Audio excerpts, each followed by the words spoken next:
Bismillahirrahmanirrahim. Assalamualaikum warahmatullahi wabarakatuh. Innal hamdalillah nahmaduhu wa nasta'inuhu wa nastaghfiruh wa nastahdihi wa natubu ilaih wa na'udzu billahi min syururi anfusina wa min sayyiati a'malina. May yahdihillahu fala mudilla lahu wa may yudlilhu fala hadiya lahu. Allahumma shalli ala sayyidina Muhammad wa ala ali sayyidina Muhammad kama shallaita wa sallamta wa barakta ala Ibrahim wa ala ali Ibrahim fil alamin innaka Hamidum Majid. Jamaah yang dimuliakan Allah Subhanahu wa taala, kita lanjutkan kajian tentang 50 kiat agar semakin dicintai oleh suami, ya, untuk para istri. Sahabat yang dimuliakan Allah Subhanahu wa taala, yang selanjutnya adalah bagaimana agar para istri semakin dicintai oleh suaminya. Yaitu pakailah pakaian yang disukai oleh suami. Ya, dari warnanya, dari bentuknya, ya, selama tidak melanggar syariat tentunya, ya. Dan berdandanlah dengan memakai parfum untuknya. Jangan sampai dia mencium aroma darimu selama suami di rumah dengan aroma yang tidak baik. Ya. Terkadang seorang istri ketika dia keluar di rumah, ya, keluar dari rumah, dia memakai parfum dengan berbagai macam aroma. Tetapi ketika dia di rumahnya, dia tidak memakai parfum. Ya, pakai parfum. Ya. Jamaah yang dimuliakan Allah Subhanahu wa taala,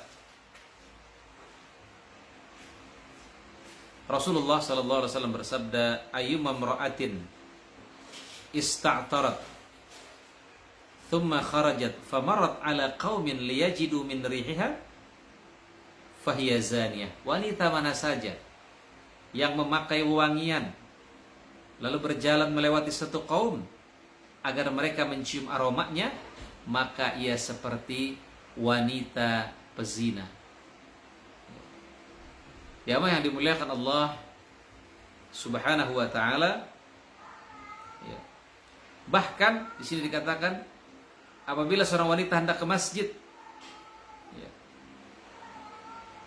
dan memakai wangian, maka ia diperintahkan untuk mandi agar hilang baunya. Ya. Nabi SAW bersabda, ayyuma imra'atin tatayyabat thumma kharajat ilal masjid lam tuqbalaha salatun hatta taghtasil. Tidak diterima salat seorang wanita yang memakai minyak wangi untuk ke masjid hingga ia kembali ke rumahnya lalu ia mandi sebagaimana mandi janabah. Artinya bagaimana? Ya, artinya seorang perempuan justru ketika dia keluar rumah, jangan sampai dia memakai parfum yang berlebihan sampai itu menimbulkan fitnah bagi para pria. Ya, harusnya dia memakai parfum yang berlebihan itu di rumahnya untuk menyenangkan suaminya. Ya. Pakai pakaian yang bagus, ya, parfum yang enak dicium, ya. Kemudian yang selanjutnya, perbanyaklah tindakanmu yang mencerminkan cinta kasih. Yaitu gerakan-gerakan yang sederhana tetapi memiliki nilai yang besar. Ya. Romantis itu tidak harus mahal. Romantis tidak harus pergi ke Bali, tidak harus pergi ke luar negeri, tapi bisa dengan gerakan-gerakan sederhana. Ya. Misalnya ketika suami kita tidur, ya, kita letakkan selimut, ya, kita selimuti badannya, ya, atau kita pijitin, ya, pijitin sama istrinya, kemudian disediakan teh hangat, ya. Ya, yang dimuliakan Allah Subhanahu wa taala, ini gerakan-gerakan yang sederhana tetapi memiliki arti, memiliki makna untuk melanggengkan kehidupan rumah tangga. Ya. Kemudian usahakan kita jangan makan, ya, sebelum suami kita datang, ya. Kalau suami kita makan, duduklah bersamanya, ya, ngobrol. Sekali-sekali mungkin disuapi suaminya, ya. Jamaah yang dimuliakan Allah Subhanahu wa taala, sebagaimana dari Aisyah radhiyallahu anha, ia berkata, aku pernah menggigit daging sementara aku ketika itu sedang haid. Lalu daging itu aku berikan kepada Nabi sallallahu alaihi wasallam, maka beliau pun menempelkan mulutnya, ya, pada bagian daging yang aku gigit dan aku minum. Lalu aku berikan juga kepada beliau, maka beliau pun menempelkan mulutnya pada bagian yang di tempat aku minum. Masya Allah, ini romantis. Romantis tidak harus mahal, ya. Minum bekas minumnya istri, makan bekas makannya istri, ya. Jamaah yang dimuliakan Allah Subhanahu wa taala. Kemudian juga menyisirkan rambut suami. Ya, ini kan gak harus bayar, tidak harus bayar mahal, ya. Sebagaimana hadis dari Aisyah radhiyallahu anha, ia berkata, kuntu urajjilu ra'sa Rasulillah sallallahu alaihi wasallam wa ana haid. Aku pernah menyisir rambut Rasulullah sallallahu alaihi wasallam sedangkan diriku pada saat itu dalam keadaan haid. Ya. Ketika seorang wanita haid bukan berarti dia tidak boleh mendekati suaminya, ya. Karena Al-Quran hanya mengatakan fa'tazilun nisa fil mahid, jauhi wanita ketika haid. Apa yang dijauhi? Yang dijauhi hanya tempat haidnya saja, yaitu kemaluannya saja. Yas'alunaka 'anil mahid, itu dalam Al-Quran begitu. Mereka bertanya kepadamu tentang haid. Qul huwa adza, katakanlah haid itu penyakit. Fa'tazilun nisa fil mahid, maka jauhi wanita ketika haid. Ya. Jamaah yang dimuliakan Allah Subhanahu wa taala. Jadi ketika istri sedang haid itu bukan berarti halangan untuk istri itu bermesraan dengan suaminya. Isna'u kulla syai', kata Nabi. Berbuatlah segalanya illa nikah, kecuali penetrasi, ya. Kemudian juga kuntu utayyibu Rasulullah fayatufu ala nisaihi thumma yusbihu muhraman yamdahu tayyiban. Aku mengoleskan minyak wangi ke tubuh Rasulullah, lalu beliau mendatangi istri-istrinya secara bergiliran. Kemudian juga wa kana yukhriju ra'sahu ilayya wa huwa mu'takifun faghsilhu wa ana haid. Beliau pernah mengeluarkan kepalanya kepadaku saat sedang beriktikaf, kemudian aku pun membersihkan sementara saat itu aku sedang haid. Jamaah yang dimuliakan Allah Subhanahu wa taala. Kemudian juga yang Rasulullah lakukan juga, Rasulullah ketika Rasulullah membaca Al-Quran, Rasulullah itu sambil rebahan di pangkuan Aisyah. Subhanallah. Ya, ini bisa dilakukan, ya. Aisyah pernah menyampaikan kepada ibundanya, ya, Mansur, anna Nabi sallallahu alaihi wasallam kana yattaki'u fi hijri wa ana haid thumma yaqra'ul Qur'an. Bahwasanya Nabi sallallahu alaihi wasallam pernah satu ketika bersandar di pangkuanku sementara saat itu aku sedang haid, kemudian beliau membaca Al-Qur'an. Masya Allah, ya. Perbanyak gerakan-gerakan sederhana, tindakan-tindakan sederhana, tetapi itu bisa menyentuh hati suami. Kemudian yang selanjutnya,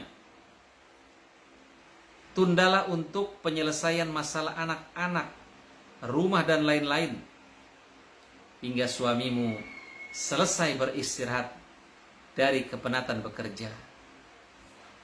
Jangan suami baru datang, istri sudah menyampaikan permasalahan anak, permasalahan rumah tangga, biarkanlah suami melepas lelahnya dulu. Lihat kondisinya dulu. Apakah mungkin kita sampaikan saat itu atau kita sampaikan nanti? Ya. Karena setiap perkataan itu kan ada waktu yang tepat untuk menyampaikannya. Perkataannya benar, tetapi waktu penyampaiannya tidak tepat. Ya. Waktu penyampaiannya tidak tepat, ini bisa menjadi masalah, bisa menjadi problem. Ya. Jamaah yang dimuliakan Allah Subhanahu wa taala, dan jangan sampai ketika suami lagi makan menyampaikan permasalahan rumah tangga sehingga akan menjadi runyam, akan menambah permasalahan.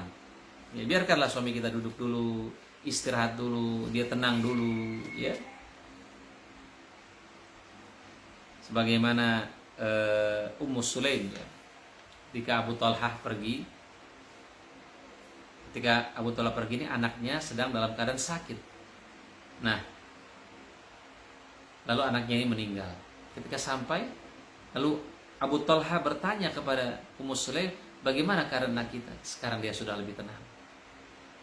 Dibiarkan suaminya makan dulu, bahkan sampai berhubungan badan dulu. Besoknya baru dia kasih tahu, Pak Abu Talha, jika Allah menitipkan sesuatu, jika seseorang menitipkan sesuatu lalu orang itu meminta, kita kasih atau enggak? Ya, kita kasih atau tidak? Kata Abu Talha, ya dikasih. Nah, anak kita ini milik Allah, dan sekarang Allah sudah mengambilnya. Ya. Nah, jamaah yang dimuliakan Allah Subhanahu wa ta'ala. Kemudian yang selanjutnya, ucapkanlah terima kasih atas semua yang telah suamimu usahakan untuk membahagiakan dan tidak melupakan keutamaan dan serta kebaikan-kebaikan suamimu selama ini. Ya, ucapkan terima kasih kepada suami. Jadilah istri yang bersyukur.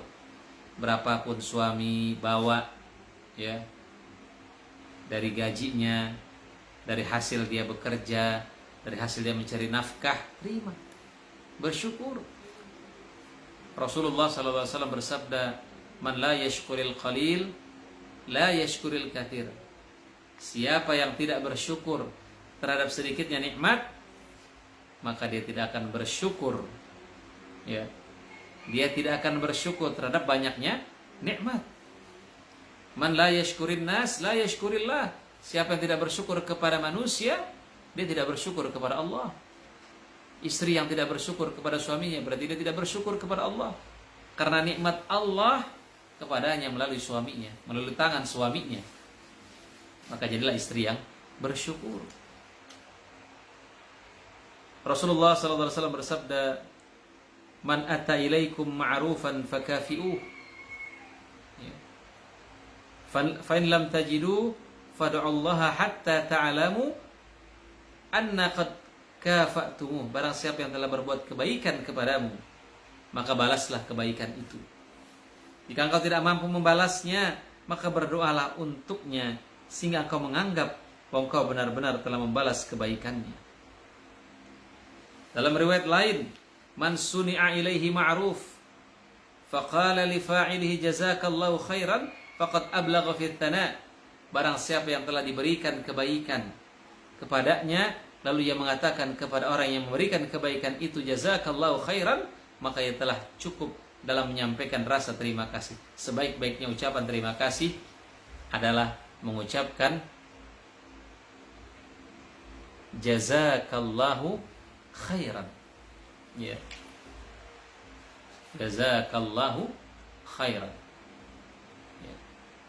Itu sebaik-baiknya. Lebih baik daripada terima kasih, lebih baik daripada thank you, ya, dan lain sebagainya. Yang paling terbaik adalah ketika suami sudah berbuat baik kepada istrinya, yang diucapkan oleh istrinya adalah jazakallahu khairan. Semoga Allah membalas kebaikannya. Jamaah yang dimuliakan Allah Subhanahu wa taala, Rasulullah juga bersabda dalam hadis yang diriwayatkan oleh Nasai, la yanzurullahu tabaraka wa ta'ala ila imra'atin la tashkuru li zawjiha wa hiya la tastaghni anhu. Allah tidak akan memandang kepada seorang wanita dengan pandangan rahmat pada hari kiamat yang tidak bersyukur kepada suaminya, dan dia tidak pernah merasa cukup dengan suaminya, nggak pernah merasa cukup. Berapapun suami yang ngasih nggak pernah cukup, selalu merasa kurang. Ya, selalu merasa kurang. Ya. Jamaah yang dimuliakan Allah Subhanahu wa taala, jadilah istri yang qanaah.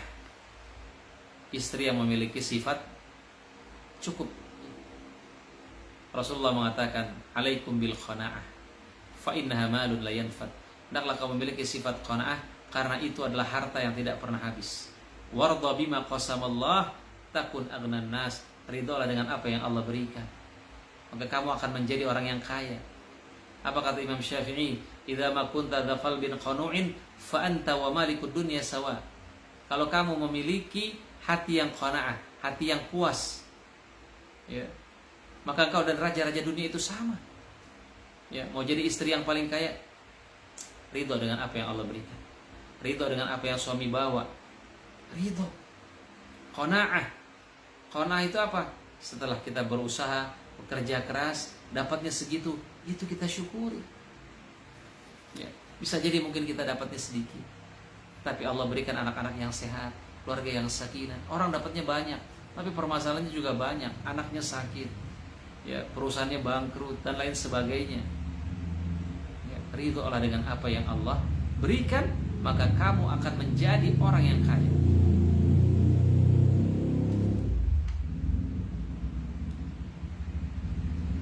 Rasulullah juga mengatakan, sungguhnya orang-orang yang selalu melakukan kefasikan adalah penghuni neraka. Dikatakan, wahai Rasulullah, siapakah yang selalu berbuat fasik itu? Beliau menjawab, para wanita. Seorang sahabat bertanya, bukankah mereka itu ibu-ibu kita, saudara-saudara, perempuan kita, istri-istri kita? Beliau menjawab, benar. Tapi mereka, ya, akan tetapi apabila mereka diberi sesuatu, mereka tidak bersyukur. Apabila mereka ditimpa ujian, mereka tidak bersabar. Ya. Kadang suami sebelum dia menikah, dia orang yang baik, orang yang lurus. Tapi kenapa setelah menikah dia menjadi koruptor? Karena istrinya tidak pandai bersyukur. Karena istrinya tidak pernah qanaah, tidak pernah cukup, sehingga dia mendorong suaminya untuk melakukan korupsi. Jamaah yang dimuliakan Allah Subhanahu wa taala. Kemudian juga, dan aku melihat neraka. Aku tidak pernah melihat pemandangan seperti hari itu sama sekali. Aku lihat kebanyakan penghuni neraka adalah kaum wanita.